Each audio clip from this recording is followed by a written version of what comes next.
పాపం ఇటీవల అరెస్ట్ అయ్యి తర్వాత ఎలాగో న్యాయమూర్తి పుణ్యమా అని చెప్పి జైలుకైతే వెళ్లకుండా బయటపడినటువంటి ఆఫ్ నాలెడ్జ్ వెంకటరెడ్డి నిన్న చాగంటి కోటేశ్వరరావు గారు అలాగే నారా లోకేష్ గారి ఆధ్వర్యంలో ఒక ప్రవచనాలంటే విద్యార్థులకు విద్యా బుద్ధులతో పాటు నైతిక విలువలు కూడా అవసరమనే ఒక అంశం మీద ఆయనతో కొన్ని విద్యార్థులకు సూచనలు సలహాలు అయితే ఇప్పించారు. చాగంటి కోటేశ్వరరావు గారి ప్రసంగాలంటే మన ఎలా ఉంటాయో మన అందరికీ తెలుసు, ఇంట మొదలు పెడితే మనకి సమయం కూడా తెలియదు. సో అలాంటి చాగంటి గారు నిన్న ఒక రకంగా ఆయన చెప్పాల్సినవి చెప్పి అప్పట్లో చంద్రబాబు గారిలో ఆయనకి నచ్చేవేంటో కూడా ఆయన చెప్పాడు. చంద్రబాబు గారు గతంలో ఒక మాట అన్నారు, నాకు బాగా గుర్తు, మా తల్లి నుంచి అమ్మకు జేజేలు నాన్నకు జేజేలు అని ఏదో మొత్తానికి ఒక సూక్తి చెప్పి తల్లిదండ్రులు గతంలో చిన్నప్పుడు చెప్పిన మాటలను స్ఫూర్తిగా తీసుకుని ఆ స్టేజ్కి ఎదిగారు, నాకు అది నచ్చిందని చెప్పి ఒక మాట చెప్పారు. ఇది వైసీపీకి నచ్చల. ఎందుకనంటే ఇదే వైసీపీ పార్టీ నాకు కరెక్ట్గా గుర్తులేదు, మరి చాగంటి గారికో లేకపోతే గరికపాటి గారికో తెలియదు, కానీ ఇదే సలహాదారుడు పదవి ఇస్తానంటే ఒక నమస్కారం పెట్టి మీకు మీ సలహాదారుడు పదవికి ఒక నమస్కారం అని చెప్పి తీసుకోవాలా. నాకు చాగంటి గారా లేకపోతే గరికపాటి గారా నాకు అంత కరెక్ట్గా ఐడియా లేదు, కానీ వీళ్ళిద్దరిలో ఒకరికైతే వైసీపీ పార్టీ సలహాదారుడు పదవి ఆఫర్ చేసిన మాట వాస్తవం. బట్ వాళ్ళు జగన్మోహన్ రెడ్డి పేరు చెప్పగానే ఆయన మీకు నమస్కారం, మీ పదవికో నమస్కారం, ఆయన మా బ్రతికేది మేము బ్రతుకుతాం, మీరు బతకండి, మమ్మల్ని నీటిలోకి వదిలే నాయన అని చెప్పి తీసుకోవాలా. ఎందుకంటే జగన్మోహన్ రెడ్డి గురించి ఆ ప్రభుత్వం గురించి తెలిసినోడు ఎవడ కూడా సాహసం చేయడు. సరే ఎందుకు చెప్పానంటే పాపం ఈరోజు ఆఫ్ నాలెడ్జ్ వెంకటరెడ్డి మాట్లాడుతూ అంటే చంద్రబాబు గారి గురించి మాట్లాడటం, లోకేష్ గారి గురించి మాట్లాడటం, ఆ సమయంలో ఆయన కూడా పక్కన కూర్చోవటం, లోకేష్ గారు కూడా పక్కన కూర్చోవటం, అదే లోకేష్ గారు చాగంటి గారికి నమస్కరిస్తే పాపం సోషల్ మీడియాలో ఇది కదా తల్లిదండ్రులు నేర్పిన విజ్ఞత అని చెప్పి పెద్దవాళ్ళని గౌరవించడం ఇది కదా అని చెప్పి ఆయన హోదాని లేకపోతే ఇది కూడా పక్కన పెట్టి వయసుకి గౌరవం ఇచ్చి నమస్కరించాడని చెప్పి సోషల్ మీడియాలో కొంత లోకేష్ గారి మీద పొగడ్తలు వచ్చిన మాట వాస్తవం. ఆయన పొగడ్తల కోసం నమస్కారం పెట్టలా, ఆయన పెద్దలందరికీ నమస్కారం పెడతారు, గతంలో కూడా చాలామందికి నమస్కారం పెట్టాడు ఆయన. అయితే ఇది వీళ్ళకి నచ్చలా.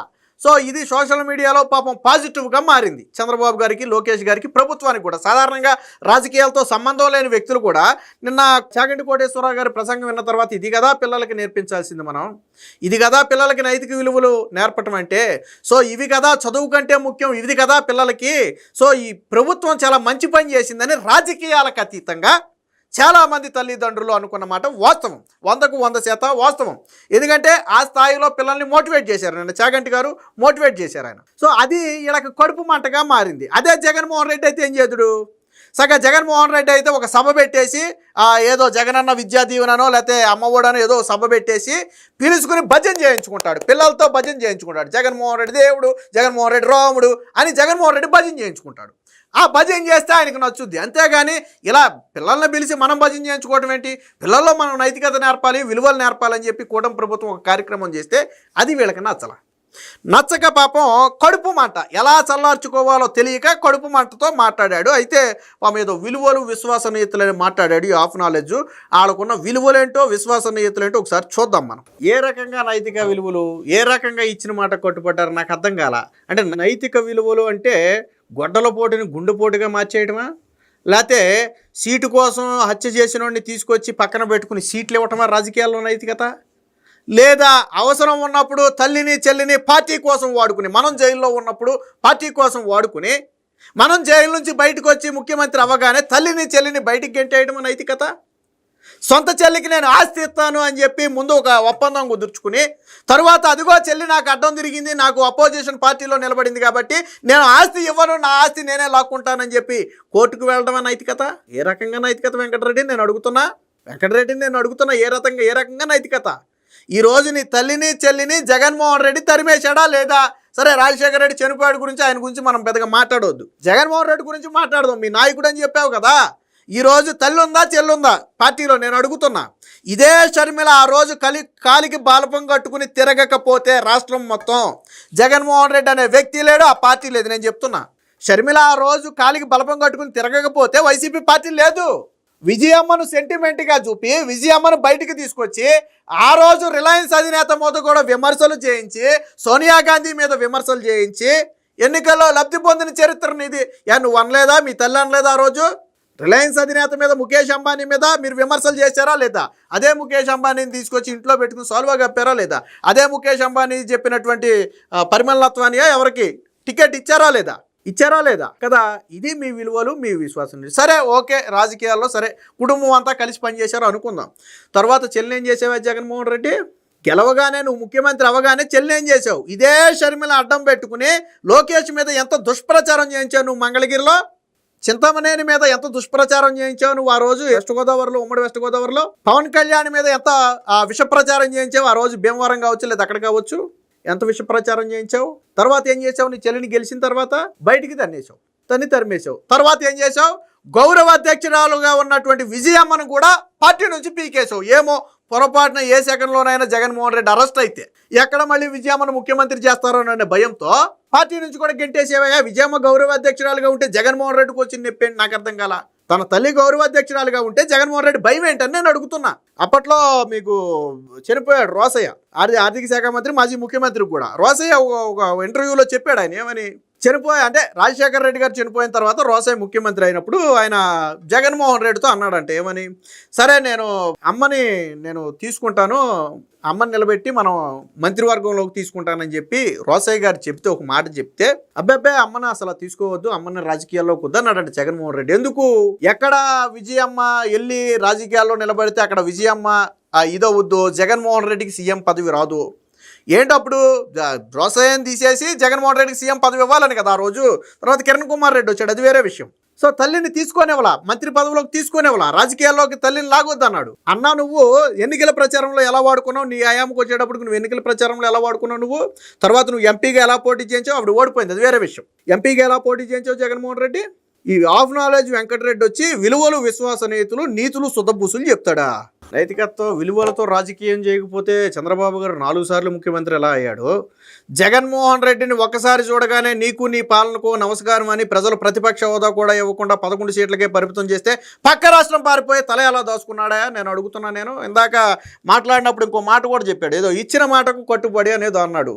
ఇచ్చిన మాటకు కట్టుబడి అంటే జగన్మోహన్ రెడ్డి ముఖ్యమంత్రిగా ఉన్నప్పుడు ఇచ్చినటువంటి మాటల గురించి మనం మాట్లాడుకోవాలి.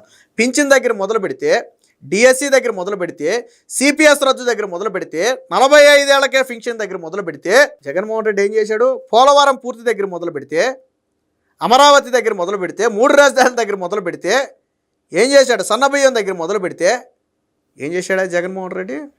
ధరల స్థిరీకరణ నిధి దగ్గర మొదలు పెడితే ఇవన్నీ జగన్మోహన్ రెడ్డి అపోజిషన్లో ఉన్నప్పుడు చేస్తాను అని చెప్పి చేయని పనులు. నువ్వేదో అన్నావు కదా, జగన్మోహన్ రెడ్డి మాటిస్తే నిలబడతాడు రాజకీయాల్లో అని ఏదో అన్నావు కదా. ఇదా మీ నైతికతను, మీ విలువలు, జగన్మోహన్ రెడ్డి విలువలు? నేను చిన్న ప్రశ్న అడుగుతా. రాజకీయాల్లో గెలిపోవడం సహజం కాదని నేను అన్న, కానీ వైనాట్ 175 అన్న జగన్మోహన్ రెడ్డి 11 సీట్లకి ఎందుకు పడిపోయాడు చెప్పా? ఇప్పుడు 175 అన్నవాడు కనీసం 100 సీట్లకు పడవచ్చు, లేదు మ్యాజిక్ ఫిగర్ 88, 89 మ్యాజిక్ ఫిగర్కి పడవచ్చు. ప్రతిపక్ష హోదా కూడా ఎందుకు రాలా? 151 సీట్లతో గెలిచిన వ్యక్తి 11 సీట్లకు ఎందుకు పడిపోయాడు? ప్రజలు చీకొడితే పడిపోయాడా, లేకపోతే ఎలా పడిపోయాడు? 5 ఏళ్ల పాలన చూసిన తర్వాతే కదా. ఇక్కడ నువ్వు గుర్తుపెట్టుకోవాల్సింది ఏంటంటే 2014 నుంచి 19 వరకు చంద్రబాబు గారు పాలన చూశారు, 19 నుంచి 24 వరకు జగన్ పాలన చూశారు. 2 పాలనలు చూసిన తర్వాత ప్రజలు ఎవరు చాయిస్ అంటే జగన్మోహన్ రెడ్డికి ప్రతిపక్ష హోదా కూడా ఇవ్వాల, చంద్రబాబు గారే చాయిస్ అన్నారు. లాజిక్ మర్చిపోతే ఎలాగయ్యా? అప్పట్లో జగన్మోహన్ రెడ్డి చూడలేదు కాబట్టి 151 సీట్లు ఇచ్చారు. జగన్మోహన్ రెడ్డి ఏంటో తెలిసిన తర్వాత 11 సీట్లు ఇచ్చారు.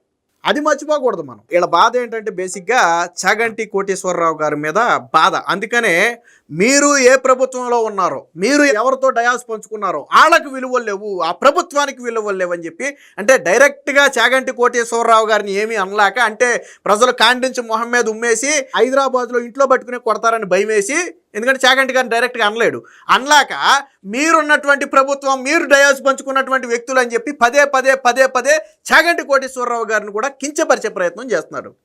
చాగంటి కోటేశ్వరరావు గారి పేరెత్తే అర్హత అయినా ఉందా మీ ఎవరికైనా? నేను అడుగుతున్నా.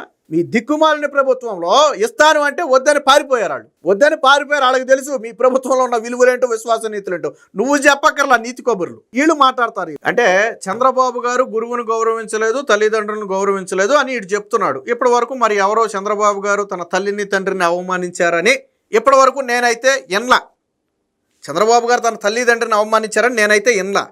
కానీ జగన్మోహన్ రెడ్డి తన తల్లిని అవమానించాడని ఈరోజు లోకం కోడే కూస్తుంది. మీరు చంద్రబాబు గారి తల్లిదండ్రుల గురించి మాట్లాడటం రాజకీయాలకు అడ్డంగా ఉందని రాజకీయాల నుంచి సొంత తల్లిని తప్పించి లేకపోతే చెల్లికి తనకు యాంటీగా ఉన్నటువంటి చెల్లికి సపోర్ట్ చేసింది రాజకీయాల్లో అని చెప్పి తన తల్లికి రావాల్సిన వాటాను కూడా నేను వెనకలాక్కుంటానని చెప్పి తల్లి మీద చెల్లి మీద కోర్టుకు వెళ్ళినటువంటి మీరు, తల్లిని చెల్లిని ఈరోజు బజాజ్కి ఇచ్చిన మీరు, స్వయంగా అదే తల్లి నా కొడుకు ఓటేయొద్దు నా కూతురుకు ఓటేయండి అని ఎన్నికల్లో అడిగితే ఏదే జగన్మోహన్ రెడ్డి నైతికత? చంద్రబాబు నాయుడు బంధువుల్లో ఎవరైనా సరే, తల్లిదండ్రులు ఇప్పుడు లేరు కాబట్టి ఎవరైనా సరే జగన్మోహన్ రెడ్డికి ఓటేయమని చెప్పారా? కానీ జగన్మోహన్ రెడ్డి తల్లే కూతురు షర్మిలకు ఓటేయమని చెప్పింది, కొడుకు ఓటేయమని చెప్పలా. ఇంకెక్కడుంది కొడుకు నైతికత? ఇంకెక్కడుంది కొడుకు నైతికత? నేను అడుగుతున్నా. సొంత తల్లే నా కొడుకు ఓటేయొద్దని చెప్పిన తర్వాత ఇంకెక్కడుంది మీకు నైతికత? మీరు చంద్రబాబు గారి తల్లిదండ్రుల గురించి మాట్లాడటం, లేకపోతే ఎన్టీ రామారావుకు వెన్నుపోటు పొడిచారు, పిల్లనిచ్చిన మామకి వెన్నుపోటు పొడిచారు. ఆ రోజు ఏం జరిగిందో నీకు తెలియదా? నువ్వు చెడ్డీలేసి తిరుగుతున్నావో ఇంకా అది కూడా లేదో నాకైతే ఐడియా లేదు. ఆ రోజు లక్ష్మీ పార్వతి అని ఒక క్యారెక్టర్ ఏం చేసిందో తెలియదా? ఆ రోజు చంద్రబాబు గారు కాకపోతే ఇంకొక వ్యక్తి, ఆ రోజు హరికృష్ణ ఉన్నాడు, బాలకృష్ణ ఉన్నాడు, కుటుంబం అంతా ఆ రోజు ఉంది కదా చంద్రబాబు గారితోనే ఉంది కదా కుటుంబం అంతా. అంటే ఆ కుటుంబం మొత్తానికి తెలుసు ఎన్టీ రామారావు గారిని ఎవరు ముగ్గులో పెట్టుకుని ఆడిస్తున్నారు. ఆ రోజు పార్టీని ఏకతాటి మీదకి తీసుకొచ్చి కాపాడుకోవడం కోసం చంద్రబాబు గారిని మీరు నిలబడతారా, ఇంకొకరు నిలబెట్టమంటా అన్నారు. నాకు తెలిసినంత వరకు చంద్రబాబు గారు కాకపోతే ఆ రోజుల్లో అశోక్ గజపతి రాజు గారు ఆ ప్లేస్లోకి వచ్చేవాళ్ళు అని చెప్పి అంటున్నారు. సరే, ఆయన లేదు నా మామ వైపే నిలబడతానని అని ఉంటే అశోక్ గజపతి రాజు గారు వచ్చేవాళ్ళేమో. బట్ ఆ రోజు రావటం ఖాయం. దాన్ని వెన్నుపోటాన్ని ఎలా చెప్తావా నువ్వు? నేను అడుగుతున్నా. నేను వెంకటరెడ్డిది పిల్లనిచ్చిన మామకు అసలు పిల్లని ఎలా ఇచ్చాడు మామ? పిల్లనిచ్చిన మామకు వెన్నుపోటు కాదు. ఆ రోజు చంద్రబాబు గారికి పిల్లని ఎలా ఇచ్చారు? చంద్రబాబు గారు అడిగారా? లేకపోతే ఎన్టీ రామారావు గారు నా కూతుర్ని ఇస్తానని అడిగారా? చంద్రబాబు గారు సమర్థత చూసి ఏ రోజుకైనా ఈ పార్టీని నిలబెట్టేవాడు అవుతాడని తెలిసి పిల్లనిచ్చారు. సంక్షోభం ఎన్టీ రామారావు గారు విదేశాల్లో ఉన్నప్పుడు ఆయన్ని అకారణంగా తొలగిస్తే ఢిల్లీలో చక్రం తిప్పి మళ్ళీ ఎన్టీ రామారావు గారిని ముఖ్యమంత్రి చేసినటువంటి చరిత్ర చంద్రబాబు గారిది. సరే, మీరు వెన్నుపోటు అంటున్న ఎన్నికల తరువాత మళ్ళీ ఎన్నికల్లో ఎవరు గెలిచారు? చంద్రబాబు గారే కదా గెలిచింది. లక్ష్మీ పార్వతి కూడా పార్టీ పెట్టుకుంది కదా బయటకు వచ్చి. ఇంకా గట్టిగా మాట్లాడితే హరికృష్ణ కూడా తర్వాత ఏదో పార్టీ పెట్టాడు, అది వేరే విషయం. లక్ష్మీ పార్వతి పార్టీ పెట్టుకుంది కదా, గెలవలేదే మరి. ఆ రోజు నిజంగా చంద్రబాబు గారు పొడిచింది వెన్నుపోటు అయితే ప్రజలు చంద్రబాబు గారు వెంట ఎందుకు నిలబడాలా? లక్ష్మీ పార్వతి వెంట ఎందుకు నిలబడాలా? మీరు విలువల గురించి విశ్వాసనీయతల గురించి మాట్లాడతారు. అరే, సొంత బాబాయిని గొడ్డలతో నరికి చంపేస్తే ఆ ఇంట్లో పెట్టుకుని 2 కోళ్ళు అని చెప్పినటువంటి వ్యక్తి, ఆ వ్యక్తిని తీసుకొచ్చి సీట్ ఇచ్చినటువంటి వ్యక్తి, గొడ్డలిపోటుని గుండెపోటుగా మార్చేసినటువంటి వ్యక్తి, మీరు విలువలు విశ్వాసనీయతల గురించి మాట్లాడటం ఏందా వెంకటరెడ్డి? ఎందుకు మీకు కడుపు మాట? చాగంటి కోటేశ్వరరావు గారు విలువలు విశ్వాసనీయతల గురించి ఆయన మాట్లాడితే అర్థం ఉంటుంది. మీలాంటి వాళ్ళు మాట్లాడితే కాండ్రిని చూస్తారు మొహాన. మీరు విలువల గురించి అసలు ఆ పదం ఎత్తే అర్హత లేదు. చాగంటి కోటేశ్వరరావు గారి మీద ఎందుకే అంత కక్ష? ఆయన ఏమైనా జగన్మోహన్ రెడ్డి పేరు ఎత్తాడా? మీ ప్రభుత్వం పేరు ఎత్తాడా? మీ గతం లేదా పొలిటికల్గా ఏమైనా మాట్లాడాడు ఆయన ఎక్కడా రాజకీయాలు మాట్లాడలేదే. గతంలో చంద్రబాబు గారితో తనకున్న 1-2 అనుభవాలు పంచుకున్నాడు ఆయన. నన్ను అడిగినప్పుడు కూడా నేను నా వయసు పైబడిపోయింది, నేను ఇంకా చేయగలుగునో లేదో తెలియని అన్న సమయంలో మీరు ఏం చేయొద్దు, విద్యార్థులకు నైతిక విలువలు నేర్పండి చాలు అంటే, సరేలే ఇక చివరి అవకాశం నాకు ఇదేనేమోనని చెప్పి నేను వచ్చాను తప్ప నేనేదో డబ్బు కోసం లేకపోతే ఆ అధికారం కోసం రాలేదని చెప్పాడు ఆయన. ఒక ప్రభుత్వ కారు తీసుకోడు, ప్రభుత్వం నుంచి రూపాయి డబ్బులు తీసుకోడు, ప్రభుత్వం నుంచి ఆయన సెక్యూరిటీ తీసుకోడు. చివరికి ఆయన ఫోన్ బిల్లులు కూడా ప్రభుత్వం కడతానంటే వద్దు, నా బిల్లు నేను కట్టుకుంటాను అంటాడు ఆయన సొంత కారులో తిరుగుతాడు, సొంతగా వస్తాడు, ఒక మనిషిని కూడా పక్కన పెట్టుకోవాలి ప్రభుత్వం నుంచి. సో ప్రభుత్వం నుంచి ఆయన ఏమి ఆశించలా. మరి ఇదే పదవి మీరు ఇస్తారంటే ఆ రోజు ఎందుకు తీసుకోవాలా? గరికపాటి గారు చాగంటి గారు ఐడియా లేదు, ఎందుకు తీసుకోవాలా? మరి మీకు ఎందుకు అంత కడుపుమంట? లోకేష్ గారు మాట్లాడారు. లోకేష్ గారు ఏం మాట్లాడారు? మా తాత దగ్గర నుంచి నేను విలువలు ఒక విద్యార్థి అడిగింది. సో మా తాత దగ్గర నుంచి నేర్చుకున్నాను, మా తండ్రి దగ్గర నుంచి నేర్చుకున్నాను, నేను ఇద్దరిని దగ్గర నుంచి చూశానని చెప్పాడు. తప్పేముంది? దానికి ఎందుకు మీ ఏడుపు? విలువలు విశ్వాసనీయతలు మీ ఇళ్లలో గురించి మాట్లాడాలి. ఇంట్లో ఆడవాళ్ళకి కనీస గౌరవం ఉన్నటువంటి జగన్మోహన్ రెడ్డి ఈరోజు నువ్వు ఏదో ఇంకో తర్వాత కూడా ఏదో మాట్లాడాడు. జగన్మోహన్ రెడ్డి రాజకీయాల్లో ప్రతిపక్షంలో ఉన్నప్పుడు ప్రతి సంవత్సరం తల్లికేమో పుట్టినరోజు శుభాకాంక్షలు చెప్పి కేకులు కట్ చేయించేవాడు. బట్ ఎప్పుడైతే తల్లి యాంటీ అయిందో కనీసం తల్లికి జన్మదిన శుభాకాంక్షలు చెప్పడం మానేశాడు, చెల్లికి రాఖీ శుభాకాంక్షలు చెప్పడం మానేశాడు. ఏం చరిత్రరా నాయన మీది? ఏం చరిత్ర నాయన? చంద్రబాబు గారి కుటుంబం గురించి మాట్లాడుతూ ఈరోజు ఏదైనా కార్యక్రమం జరిగితే చంద్రబాబు గారి కుటుంబం వరుసగా నిలబడద్ది. మొన్న కష్టకాలంలో ఉన్నప్పుడు చంద్రబాబు గారికి ఆ కుటుంబం అంతా అండగా నిలబడింది. ఆ కుటుంబంలో ఏ ఒక్కడు బయటలేడు. మీదేం కుటుంబం నాయన? తల్లికి పుట్టినరోజు శుభాకాంక్షలు చెప్పడానికి మనసు రాదు, చెల్లికి పుట్టినరోజు శుభాకాంక్షలు చెప్పడానికి మనసు రాదు, మేనల్లుడు పెళ్లికి వెళ్ళి ఒక 5 నిమిషాలు నిలబడి అక్షంతలు వేయడానికి చేతులు రావు. ఏం కుటుంబం రా మీది? మీరు మాట్లాడతారు. వెళ్ళాడా షర్మిల కొడుకు పెళ్లికి జగన్మోహన్ రెడ్డి వెళ్ళాడా నేను అడుగుతున్నా. హైదరాబాదులో జరిగినటువంటి ఆ ఎంగేజ్మెంట్కి 60 సెకండ్లో 70 సెకండ్లో ఉన్నాడంటే, ఒక నిమిషం ఉన్నాడంతే. వెళ్ళాడు, అక్షంతలు వేశాడు, తల్లెంక చెల్లెంక చూశాడు, చెల్లెం పట్టించుకోలేదు, తుర్రును వచ్చేసాడు. తర్వాత పక్క రాష్ట్రంలో అక్కడ పెళ్లి జరిగింది. వెళ్ళాడా జగన్మోహన్ రెడ్డి వెళ్ళాలంటే గంట పని, గంట వెళ్ళాడా? మీరు చరిత్రల గురించి మాట్లాడతారు, మీరు విలువల గురించి మాట్లాడతారు, మీరు కుటుంబాల గురించి మాట్లాడతారు. ఇంతకంటే దరిద్రం, ఇంతకంటే దౌర్భాగ్యం ఎక్కడైనా ఉంటుందా? ముందు మీరు కుటుంబం గురించి కానీ, విలువల గురించి కానీ, తల్లిదండ్రుల గురించి కానీ మాట్లాడాలి అంటే ముందు జగన్మోహన్ రెడ్డి తన తల్లికి చెల్లికి ఏం చేశాడో చెప్పాలి. అరే ఇస్తానన్న ఆస్తిని కూడా వెనక్కి లాక్కుంటానన్నటువంటి దిక్కుమాలిన చరిత్ర ఇది. తగులు ఎవరికైనా ఉండొచ్చు, ఇదేం పగోడు కాదు కదా. తన చెల్లికి ఇస్తానన్నాడు ఆచి, దానికి ఒక అగ్రిమెంట్ కుదిరింది. చెల్లి ఇప్పుడు కాంగ్రెస్లో ఉంది కాబట్టి నేను ఆస్తి ఇవ్వను. ఇది మీ చరిత్ర, మీరు మాట్లాడతారు. కాబట్టి వెంకటరెడ్డికి నేను మళ్ళీ మీరు లాగారనుకో, మీరు కదిపితే మేము తెంపేస్తాం, మీరు లాగితే మేము దాన్ని తెంపుతాం అనమాట. కాబట్టి మీరు ఎంతలో ఉండాలో అంతలో ఉండాలి. అసలు ఇది రాజకీయం కాదు, దీని గురించి మాట్లాడాల్సిన అవసరంలా. మాట్లాడితే ఏమవుతుందంటే మన చరిత్రలు బయటికి తీస్తాం ఇలాగా. కాబట్టి ఎప్పటికైనా ఈ ఆఫ్ నాలెడ్జ్ వెంకటరెడ్డి నోడు అదుపులో పెట్టుకుంటే మంచిది.